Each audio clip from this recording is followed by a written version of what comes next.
Assalamualaikum warahmatullahi wabarakatuh. Berjumpa kembali dengan saya Musi Ramadan, CGP Angkatan 11 dari SMP Tahfidz Alamin Kabupaten Sumeneb.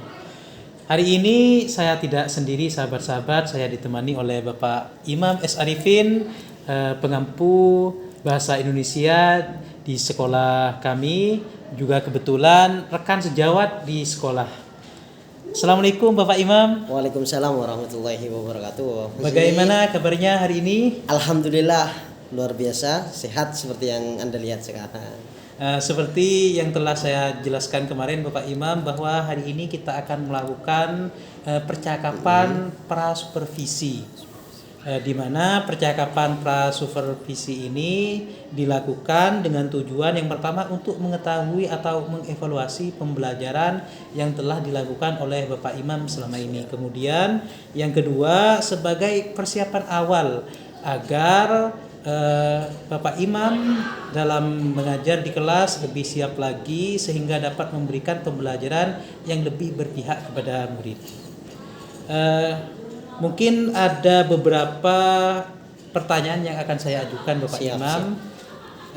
Bapak Imam bersedia kan? Siap, sudah bersedia Pak. Oke. Pertanyaan pertama, dalam observasi atau dalam supervisi kelas nanti yang akan dilakukan oleh Bapak Imam ketika mengajar di kelas nanti, tujuan pembelajaran yang akan dilakukan di kelas itu apa? Sini untuk tujuan pembelajaran yang akan lakukan di kelas itu ada dua tujuan pembelajaran Bapak. Ya. Yang pertama, siswa mampu mengidentifikasi unsur pembangun cerita imajinasi yang dibaca ataupun yang diperdengarkan.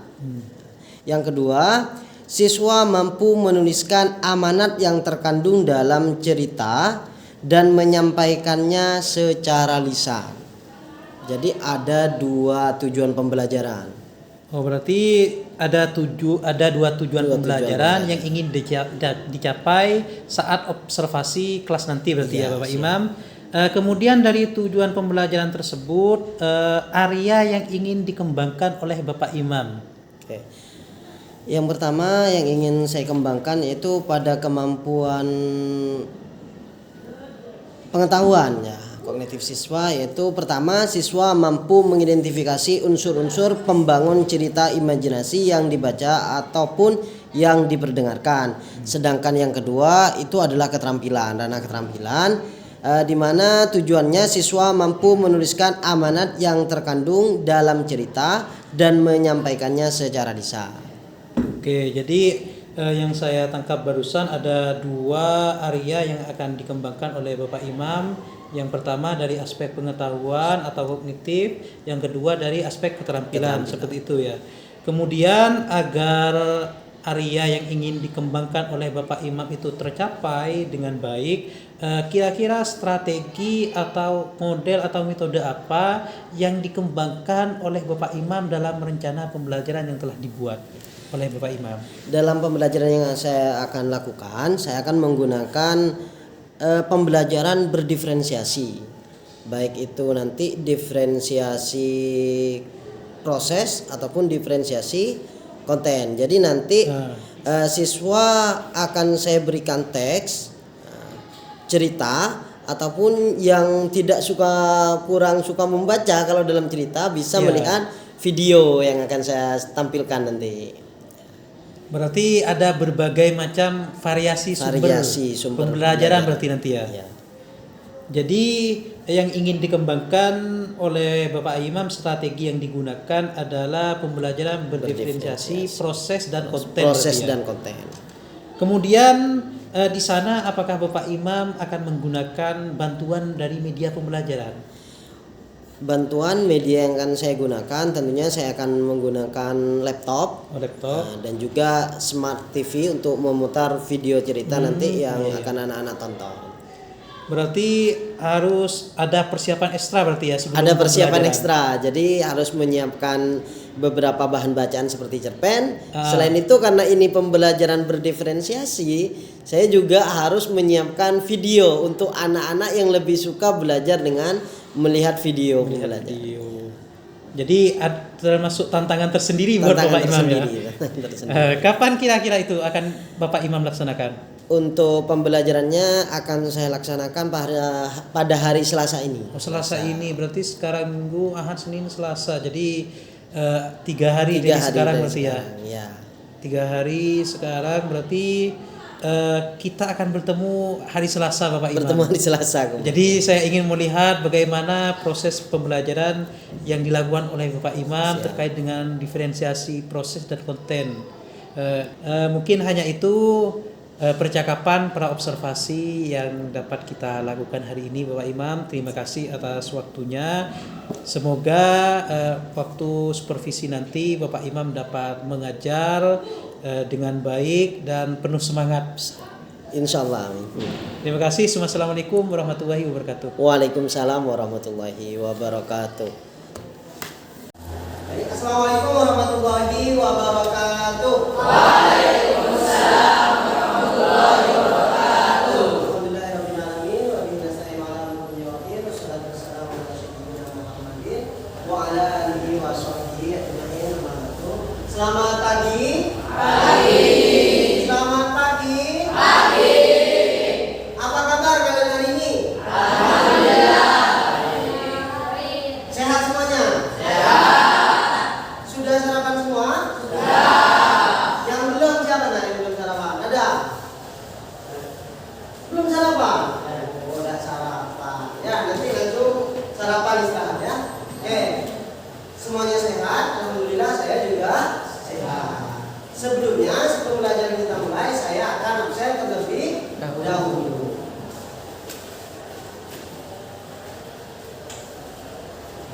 Kelas 1A ya. Ziyad.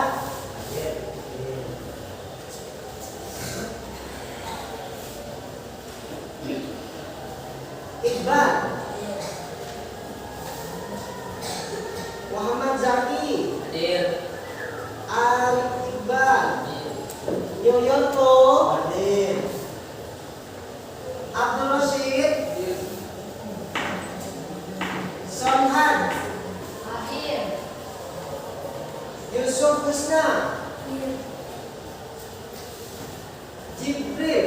Mana Jibril? Hadir. Muhammad Fahmi Mubarak. Zaidan. Hadir. Zaki Zain. Muhammad Safi. Revaldi. Fahri. Ahnaf. Surya. Ahmad Daniel Huda. Berhenti nah. Salman Malik. Hadir Salman. Sulaiman Rashid. Nizar. Evan Anak. Mana Evan? Azir Al-Hafizi. Terus Rian Hidayatullah. Zaki Gufron. Lais. Sakit nah. Sakit apa? Sakit panas. Semoga cepat sembuh ya. Pagi. Hadir. Saya absen. Baik. Hari ini kita akan belajar menentukan, mengidentifikasi informasi ataupun unsur-unsur yang terdapat dalam cerita imajinasi.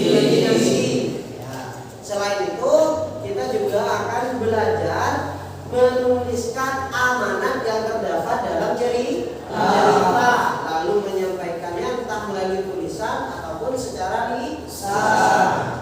Baik, untuk pelajaran hari ini saya akan menggunakan pembelajaran berdiferensiasi. Kemarin sesuai data yang saya kumpulkan, sebagian kalian ada yang gaya belajarnya dengan melihat video kemarin. Nah, ada yang katanya kalau belajar lebih senang saya menjelaskan secara langsung. Jadi pelajaran hari ini akan saya bagi sesuai dengan gaya belajar kalian. Yang kemarin sudah menyatakan gaya belajarnya dengan melihat video atau audio visual, maka nanti akan saya sajikan materi tentang unsur-unsur cerita imajinasi. Sedangkan yang gaya belajarnya membaca ataupun dengan menyimak apa yang saya jelaskan secara langsung akan belajar nanti bersama saya. Untuk teman-teman anak-anakku yang gaya belajarnya dengan melihat video atau audio visual, saya persilahkan untuk ke pojok kelas. Ke pojok kelas dengan membawa kursinya. Sedangkan yang gaya belajarnya keinginannya sesuai dengan membaca ataupun fokus ke yang dulu jelaskan, bisa di bagian sini ya. Jadi silakan untuk anak-anak yang belajarnya audio visual untuk ke pojok kelas.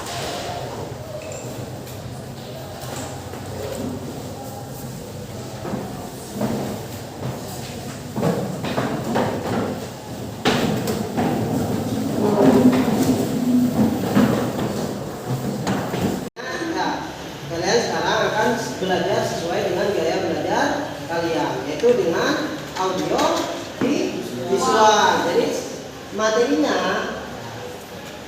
kalian mencari dari YouTube. Saya sajikan materi dari YouTube tentang unsur-unsur cerita imajinasi. Ya, silakan disimak dan dicatat apa materinya.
Simak videonya, saya masih ke teman-temannya yang lain. Jadi kalian belajar dengan video ini ya, paham?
Ini komiknya ya.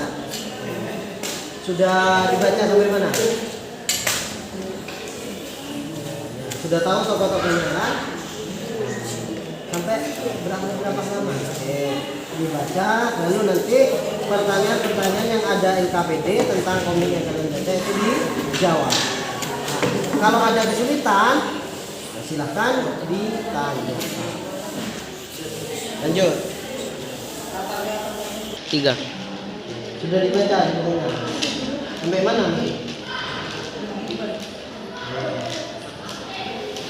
Tentang maling undang. Siapa nama tokohnya? Udah tahu? Udah tahu. Nah, sekarang dilanjut nanti jawab pertanyaan-pertanyaan unsur-unsur Indonesia. Tokohnya siapa saja, ya. Tema ceritanya ini apa, bagaimana penokohan atau sifat maling itu seperti apa. Nah, dikerjakan. Yang terpenting nanti apa amanat dari cerita yang kalian ya, Pak. Ya, ya. Sekarang dikumpulkan. Dikumpulkan yang lain ya, dikumpulkan dulu aja. Waktunya sudah sampai. Ayo, yang selesai. Ayo.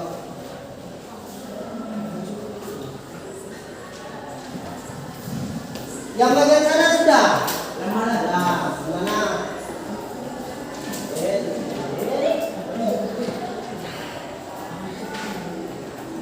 Sudah tadi. Baik. Berarti kalian sudah mengerjakan tugas. Sudah ditulis tokoh-tokohnya siapa aja? Latarnya sudah. Amanatnya yang paling penting sudah. Kamu tadi baca yang apa dah? Nah, sudah bisa menganalisis. Siapa tokoh yang ada di komik itu? Namanya? Mo. Amanat dari cerita komik yang kamu baca apa? Tetap berjuang dan bekerja keras. Oke, sekarang yang baca cerita tadi, bukan tangan. Ya, ya. Ceritanya apa tadi? Malin, tokohnya siapa? Siapa nanti dibayar? Amanat ceritanya bagaimana? Iya. Hormatilah orang tua dan jangan durhaka. Kalau durhaka gimana? Yang baca durhaka gimana? Dikutuk menjadi waktu. Jadi kalian sebagai orang anak harus berbakti dan jangan durhaka kepada orang tua. Paham? Silakan sekarang kembali ke posisinya, terutama untuk yang gaya belajar audio visual. Ayo balik dulu cuma dulunya. Dikat. Pelajaran sudah, belajar tadi, mengerjakan tugas sudah. Sekarang refleksi. Bagaimana pelajaran hari ini, Nak? Menyenangkan. Seru tidak? Seru. Kenapa seru? Kenapa seru? Yoko, kenapa seru pelajaran sekarang? Belajar dengan budaya belajar kamu. Belajar di mana kamu? Dengan melihat audio visual. Gaya belajarnya dengan audio visual. Apa yang dipelajari, Nak? Yang kalian pelajari apa hari ini? Unsur cerita. Selain unsur cerita apa? Siap, apa? Menulis amanat yang bisa dipelajari dari cerita, entah yang dilihat, yang gaya audiovisual tadi melihat cerita. Tadi ada yang membaca komik dan ada yang membaca teks cerita. Jadi semua pelajaran itu dengan gaya masing-masing itu seru.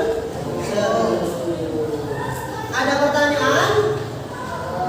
Tidak ada. Semoga apa yang kalian pelajari ini menjadi ilmu yang bermanfaat. Dan terus kalian ingat terutama pelajaran-pelajaran hidup yang dapat diambil dari cerita. Saya akhiri pelajaran hari ini dengan membaca hamdalah bersama-sama. Bapak akhiri, sampai berjumpa di pertemuan selanjutnya. Pada pertemuan selanjutnya kita akan belajar struktur cerita iman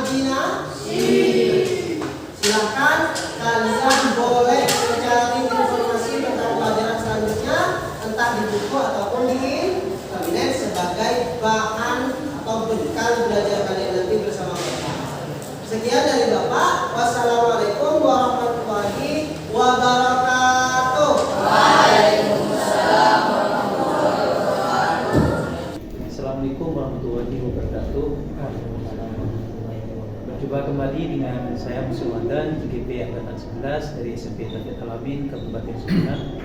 Sahabat sekalian, hari ini saya tidak sendiri, saya ditemani oleh rekan guru saya, Bapak SMP, kemudian Bapak Kementerian Praktik, Bapak Mendis, di mana pada hari ini saya akan melakukan kegiatan pasca observasi. Pertama, bagaimana kabarnya hari ini? Alhamdulillah. Bapak Mendis. Alhamdulillah. Jadi saya akan memberikan pertanyaan terkait jalannya observasi pada kegiatan yang telah kita lakukan bersama kemarin. Yang pertama, bagaimana perasaan Bapak Imam pada saat melakukan kegiatan observasi kemarin? Alhamdulillah senang ya. Saya diobservasi bagaimana cara saya mengajar.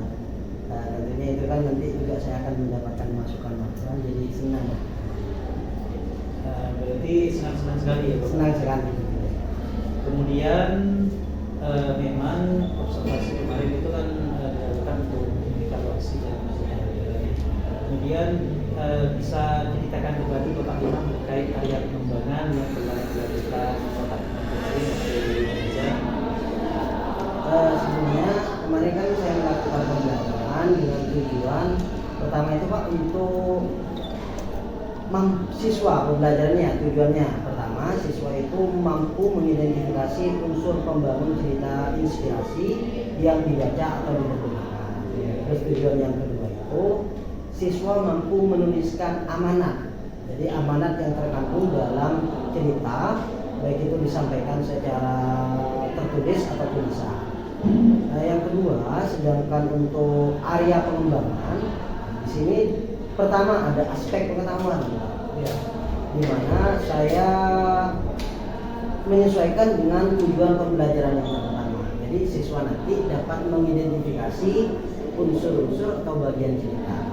Sedangkan area yang kedua yaitu pada aspek keterampilan, saya kembangkan, itu siswa dapat menuliskan amanat dari cerita yang dibaca atau didengarkan, baik amanatnya itu disampaikan secara tulis ataupun secara langsung dengan lisan. Dari area yang Bapak kembangkan tadi, kemudian langkah atau strategi apa yang dilakukan pada saat pembelajaran di kelas? Untuk strategi saya kemarin saya menerapkan pembelajaran berdiferensiasi, di mana saya memilih dua, yaitu konten dan proses. Pada proses pembelajarannya saya menerapkan bagi siswa untuk belajar sesuai dengan minat mereka. Ada yang berminat untuk proses yang ini kan proses. Ada yang berminat belajar dengan saya, ada juga yang belajar melalui video yang saya berikan. Kemudian sejauh mana area pengembangan dan apakah area pengembangan yang telah dilakukan berdasarkan langkah-langkah tersebut sudah berhasil dilakukan pada saat pembelajaran kemarin? Kemarin karena memang saya bagi juga Pak, kan ada proses ada konten. Di konten ketika saya mengecek pemahaman siswa, saya memberikan beberapa pemeriksaan yang berbeda tentunya sesuai dengan apa yang disukai siswa. Ada yang ceritanya itu berbentuk video, jadi menganalisis tugas dalam bentuk video ceritanya. Yang kedua ada yang dalam bentuk cerita, biasa teks, dan yang ketiga itu dalam bentuk komik. Jadi ada 3 variasi. Dan alhamdulillah masing-masing siswa yang mengerjakan dengan melihat video, membaca cerita, teks dan komik itu mampu menemukan unsur-unsur cerita. Jadi yang ada dalam cerita yang berbeda itu mereka sudah mampu gitu ya. Apakah ada kendala Bapak Imam pada saat proses pembelajaran langsung? Kendalanya mungkin ketika proses mengajar karena berdiferensiasi Bapak. Ya. Jadi harus membagi dua Bapak. Membagi siswa menjadi dua. Yang mana pertama ada siswa yang belajar dengan audio atau visual atau video, ada yang belajar secara langsung dari saya. Jadi kendalanya membagi fokus ke dua bagian ini Bapak. Nah, kesulitannya kan itu sebenarnya kalau diferensiasi. Karena kita melaksanakan proses pembelajaran bersamaan tapi dibagi dua, di controllingnya mungkin. Controlling ya. Dari kendala tersebut apa rencana yang mungkin akan diterapkan berbeda oleh Pak Imam untuk mengatasi hal tersebut nanti ketika menerapkan pembelajaran digitalisasi? Mungkin nanti saya akan menggunakan kooperatif learning tipe Jigsaw juga Pak, dipadupadankan. Nanti saya ketika belajar seperti ini lagi akan memanggil beberapa siswa yang memang ahli, sudah sangat paham dengan materi pelajaran untuk mendampingi. Jadi salah satu ketika saya tidak mendampingi, ada siswa yang mampu yang saya tugaskan untuk mendampingi temannya. Berarti nanti istilahnya ada hal yang membantu atau anak membantu membantu temannya.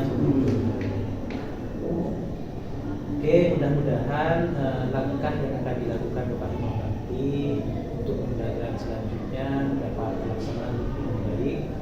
Kemudian saya serahkan ke Bapak Aris selaku PP nanti apa yang telah dilakukan oleh rekan kami Bapak Imam dan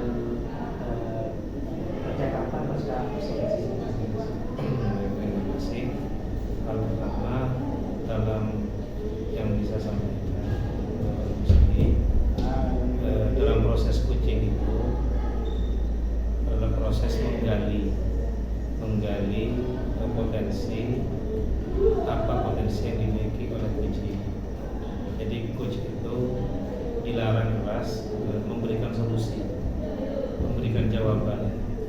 Jadi dalam proses coaching itu adalah coach tidak boleh memberikan jawaban dari masalah-masalah yang dihadapi oleh coach. Itu yang pertama. Kemudian yang kedua, dilarang juga atau tidak boleh menggunakan pertanyaan tertutup. Misalkan apa yang hanya jawabannya iya atau tidak.